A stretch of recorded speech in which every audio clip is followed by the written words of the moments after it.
ನಮಸ್ಕಾರ ಸ್ನೇಹಿತರೆ, ನಾನು ನಿಮ್ಮ ವೀರೇಶ್. ನೀವು ಕೇಳ್ತಾ ಇದ್ದೀರಾ ಕನ್ನಡ ಆಡಿಯೋ ಬುಕ್ಸ್ ಯೂಟ್ಯೂಬ್ ಚಾನಲ್ನಲ್ಲಿ KP ಪೂರ್ಣಚಂದ್ರ ತೇಜಸ್ವಿ ಅವರ ಮಹಾಯುದ್ಧ ಭಾಗ 2. ಇದು ಮಿಲೇನಿಯಂ ಸರಣಿಯ 7ನೇ ಆವೃತ್ತಿಯ ಪುಸ್ತಕವಾಗಿದೆ. ಬನ್ನಿ. German shepherd.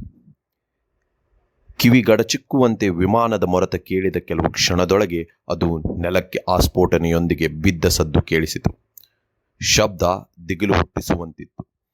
ಪುಟ್ಟ ಜರ್ಮನ್ ಶೆಫರ್ಡ್ ನಾಯಿಮರಿಯೊಂದು ಎದ್ದು ಓಡಲು ಪ್ರಯತ್ನಿಸಿತು. ಆದರೆ ಹಲವು ದಿನಗಳ ಹಸಿವಿನಿಂದ ಕಂಗೆಟ್ಟಿದ್ದ ಅದರ ಕಾಲುಗಳಲ್ಲಿ ಎದ್ದು ನಿಲ್ಲುವಷ್ಟೂ ಸಹ ಬಲವಿರಲಿಲ್ಲ. ಅಸಹಾಯಕತೆಯಲ್ಲಿ ಕುಯ್ಗುಟ್ಟುವುದೊಂದನ್ನ ಬಿಟ್ಟು ಬೇರೆ ಏನನ್ನೂ ಅದಕ್ಕೆ ಮಾಡಲಾಗಲಿಲ್ಲ. ಫ್ರಾನ್ಸಿನ ಗಡಿರೇಖೆಗೂ ಜರ್ಮನ್ನಿನ ಗಡಿರೇಖೆಗೂ ನಡುವೆ ಉದ್ದಕ್ಕೂ ಹಲವಾರು ಎಕರೆ ಜಾಗವನ್ನ ಯಾರ ಸ್ವಾಮ್ಯವೂ ಇಲ್ಲದೆ ಜಾಗವೆಂದು ಪರಿಗಣಿಸಿದ್ದರು. ನಾಯಿಮರಿ ಸುಸ್ತಾಗಿ ಬಿದ್ದುಕೊಂಡಿದ್ದ ಹಳ್ಳಿಯ ಮನೆ ಜರ್ಮನಿಗೂ ಫ್ರಾನ್ಸ್ಗೂ ನಡುವೆ ಇದ್ದ ಯಾರಿಗೂ ಸೇರದ ಜಾಗದಲ್ಲಿ ಇತ್ತು. ಫೆಬ್ರವರಿ 12, 1940ರಲ್ಲಿ ಜರ್ಮನಿ ಫ್ರಾನ್ಸ್ ಮೇಲೆ ಯುದ್ಧ ಶುರು ಮಾಡುವುದಕ್ಕೆ ಮುನ್ನ ಭಯಂಕರ ಶೆಲ್ ದಾಳಿಯಲ್ಲಿ ಆ ಮನೆ ಚೂರ್ಚೂರಾಯಿತು. ನಾಯಿಮರಿಯ ತಾಯಿ ಮತ್ತು ಒಡಹುಟ್ಟಿದ ಮಿಕ್ಕ ಮರಿಗಳು ಆ ಸ್ಫೋಟನೆಯಲ್ಲಿ ಸತ್ತು ಹೋದವು. ಆ ಮನೆಯ ರೈತ ಕುಟುಂಬದೊಂದಿಗೆ ಜೀವ ಉಳಿಸಿಕೊಳ್ಳಲು ಓಡಿಹೋದ. ಆಗಿನಿಂದಲೂ ಮುಂದೇನು ಮಾಡಬೇಕೆಂದು ತೋಚದ ಆ ಪುಟ್ಟ ಮರಿ ಶೆಲ್ ಆಸ್ಫೋಟನೆ ಸದ್ದಾಗದಾಗಲೆಲ್ಲ ಓಡಿ ಹೋಗಿ ಮುರಿದು ಪಾಳು ಬಿದ್ದಿದ್ದ ಆ ಮನೆ ಅಡಿಗೆ ಕೋಣೆಯ ಕಸದ ರಾಶಿಯಲ್ಲಿ ಅವಿತುಕೊಳ್ಳುತ್ತಿತ್ತು. ಆದರೆ ಅದಕ್ಕೆ ಕೊನೆಯ ಬಾರಿ ಕೇಳಿಸಿದ ಶೆಲ್ ಆಸ್ಫೋಟನೆ ಸದ್ದಲ್ಲ.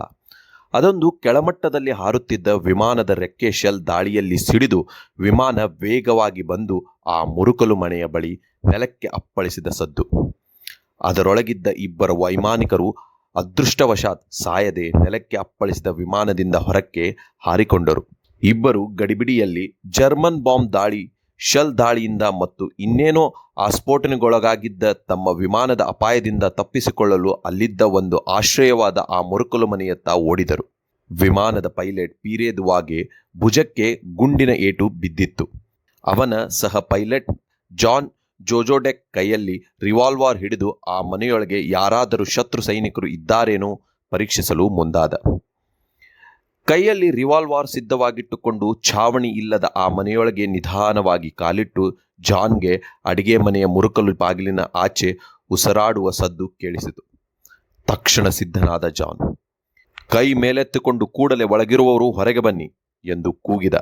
ಅದರೊಳಗೆ ಮುರಿದು ಗುಡ್ಡೆ ಬಿದ್ದಿದ್ದ ಛಾವಣಿಯ ರಾಶಿಯತ್ತ ಏಕಾಗ್ರತೆಯಿಂದ ನೋಡುತ್ತಾ ಯಾರಾದರೂ ಹೊರಬರಬಹುದೆಂದು ನಿರೀಕ್ಷಿಸಿದ. ಯಾರೂ ಸಹ ಹೊರಬರಲಿಲ್ಲ. ಚಕಿತನಾದ ಜಾನ್ ಮೆಲ್ಲಗೆ ಹೆಜ್ಜೆ ಮೇಲೆ ಹೆಜ್ಜೆ ಇಡುತ್ತಾ ಬಾಗಿಲನ್ನು ಸಮೀಪಿಸಿ ಅಲ್ಲಿದ್ದ ಕಸದ ರಾಶಿಯ ನಡುವೆ ಇಣುಕಿದ.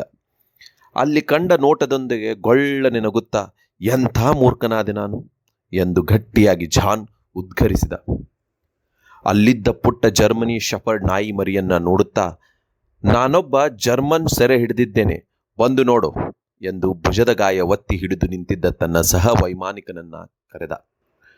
ಆ ಮರಿಯತ್ತ ಚಿಟಿಕೆ ಹೊಡೆದು ಕರೆಯುತ್ತಾ ಅದರ ತಲೆ ಮೇಲೆ ಸವರಲು ಕೈ ಮುಂದೆ ಚಾಚಿದ. ಆ ಪುಟ್ಟ ಮರಿ ಭಯದಿಂದ ಗಡಗಡ ನಡುಗುತ್ತಿದ್ದರೂ ತನ್ನತ್ತ ಕೈ ಚಾಚಿದ ಅಪರಿಚಿತನನ್ನ ಕಂಡು ಗುರ್ರೆಂದು ಬೆದರಿಸಿ ಪುಟ್ಟ ಹಾಲು ಹಲ್ಲುಗಳಿಂದ ಕಿರಿಯುತ್ತಾ ಕೈ ಬೆರಳುಗಳನ್ನು ಕಚ್ಚಲು ಪ್ರಯತ್ನಿಸಿತು. ಜಾನ್ ಅದರ ಅಸಹನೆಯನ್ನ ಅಲಕ್ಷಿಸಿ ಅದರ ತಲೆ ಸವರುತ್ತಾ, ಸ್ವಲ್ಪ ಸಮಾಧಾನ ತಗೋಮರಿ, ಈಗ 1 ನಿಮಿಷದ ಹಿಂದೆ ನಾನು ರಿವಾಲ್ವರ್ನಿಂದ ನಿನ್ನನ್ನ ಕೊಂದು ಹಾಕುವುದರಲ್ಲಿದ್ದೆ, ಗೊತ್ತಾ ನಿನಗೆ ಎಂದ.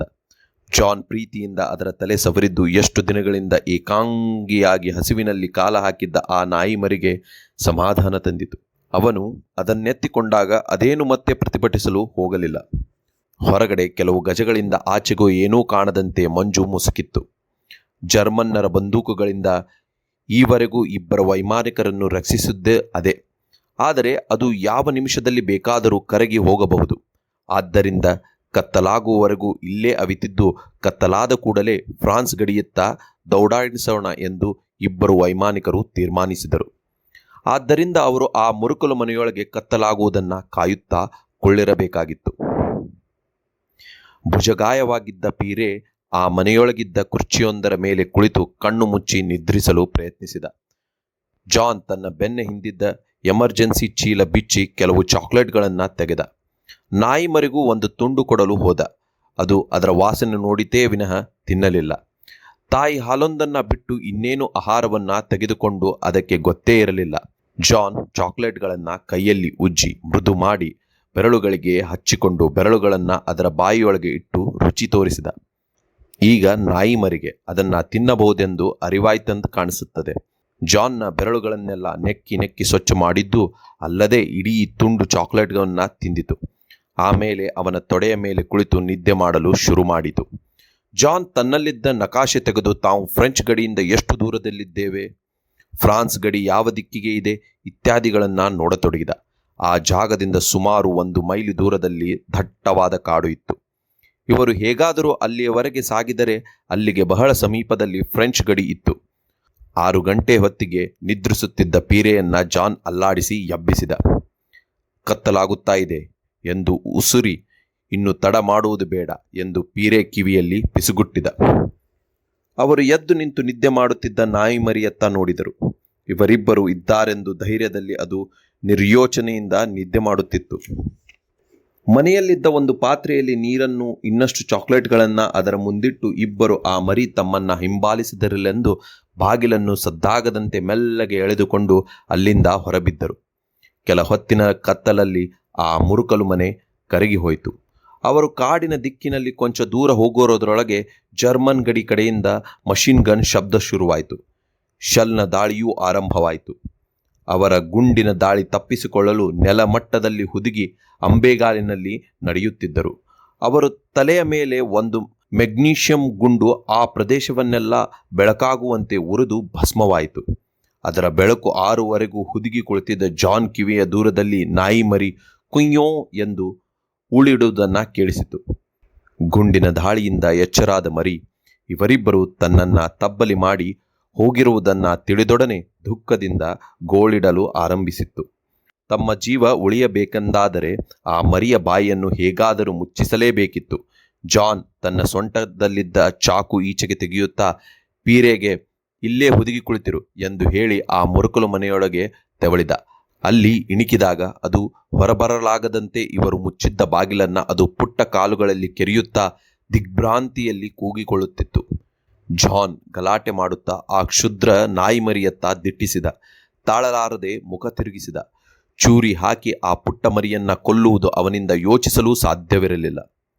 ಅಲ್ಲೆಲ್ಲಾದರೂ ದೊಣ್ಣೆ ಇದೆಯೇ ನೋಡಿದ. ದೊಣ್ಣೆಯಿಂದ ತಲೆಗೆ ಒಮ್ಮೆ ಹೊಡೆದರೆ ಒಂದೇ ಏಟಿಗೆ ಸತ್ತಿ ಹೋಗುತ್ತದೆ ಎಂದು. ಒಂದು ದೊಣ್ಣೆ ಕೂಡ ಕಾಣಲಿಲ್ಲ.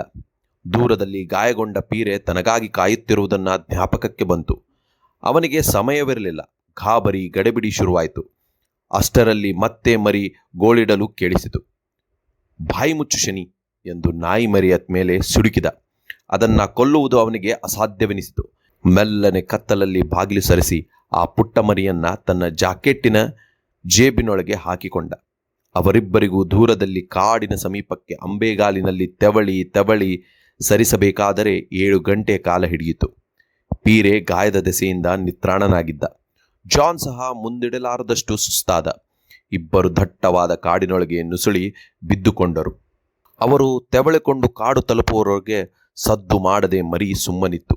ಕಾಡಿನೊಳಗೆ ಅವರಿಬ್ಬರು ಸುಸ್ತಾಗಿ ಕಣ್ಣು ಮುಚ್ಚಿರಬೇಕಾದರೆ ಇದ್ದಕ್ಕಿದ್ದಂತೆ ನಾಯಿ ಮರಿ ಗಟ್ಟಿಯಾಗಿ ಬೊಗಳಲು ಶುರು ಮಾಡಿತು. ಎಷ್ಟು ಸಮಾಧಾನ ಮಾಡಿದರೂ ಸುಮ್ಮನಾಗಲಿಲ್ಲ. ಮುಚ್ಚು ಬಾಯಿ ಎಂದು ಪಿಸುದನಿಯಲ್ಲಿ ಜಾನ್ ಗದರಿಸಿದ. ಪೀರೆ, ನಮಗೆ ಕೇಳಿಸಿದ ಸದ್ದು ಅದಕ್ಕೆ ಕೇಳಿಸುತ್ತಿರಬೇಕು. ಗಲಾಟೆ ಮಾಡದೆ ಕೊಂಚ ಆಲಿಸೋಣ ಎಂದು ಹೇಳಿದ. ಇಬ್ಬರು ಕೊಂಚ ಹೊತ್ತಿಗೆ ಮೌನವಾಗಿ ಆಲಿಸಿದರು. ಕಾಡಿನ ಮೌನದಲ್ಲಿ ಚಟ ಚಟ ಎಂದು ಕಡ್ಡಿಯೊಂದು ಮುರಿದು ಸದ್ದು ಸ್ಪಷ್ಟವಾಗಿ ಕೇಳಿಸಿತು.